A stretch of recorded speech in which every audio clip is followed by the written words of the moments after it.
Praise the Lord. आप सभी को जय मसीह की। मैं इस वक्त बाइबल पढ़ रही हूँ और मैं रोमियो की पुस्तक से पढ़ रही हूँ, अध्याय 2 वचन 4। पीछे से जब आप पढ़ोगे यहाँ से तो लिखा है, क्या तू उसकी कृपा और सहनशीलता और धीरज रूपी धन को तुच्छ जानता है। इस वचन का जो कॉन्टेक्स्ट है, जो संदर्भ है, वो ये है कि पौलुस एक ऐसे व्यक्ति को डांट लगा रहा है जो किसी पर दोष लगाता है पाप का, लेकिन वो खुद भी उसी पाप को कर रहा है। तो ये इस वचन का कॉन्टेक्स्ट है, इसका संदर्भ है।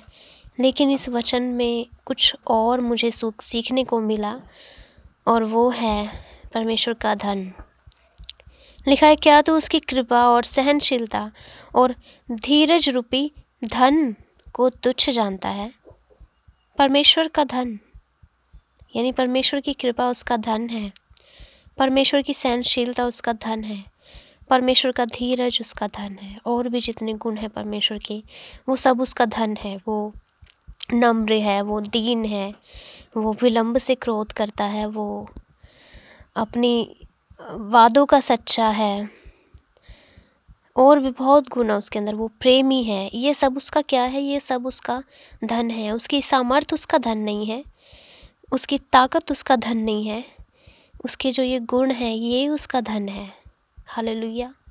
मुझे एक वचन याद आ रहा है, शायद आपको भी याद आ रहा होगा, कि यीशु मसीह ने कहा कि पृथ्वी पर अपने लिए धन इकट्ठा मत करो, जहाँ चोर सेंध लगाते हैं और काई बिगाड़ देती है, कीड़े लग जाते हैं, वरन अपने लिए स्वर्ग में धन इकट्ठा करो।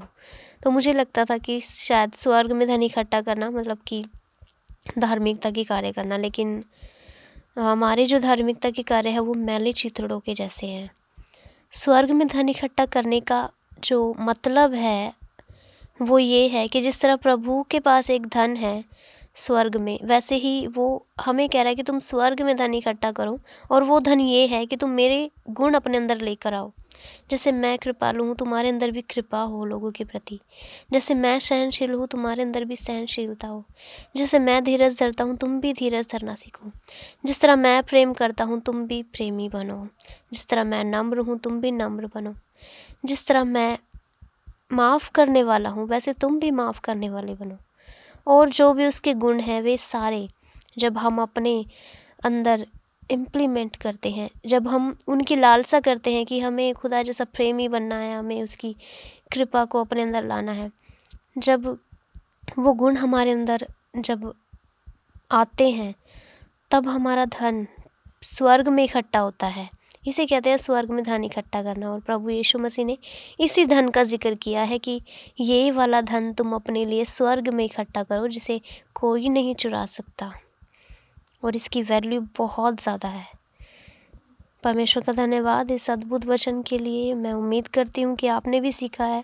प्रभु को महिमा मिले, और परमेश्वर का धन्यवाद। Thank you so much.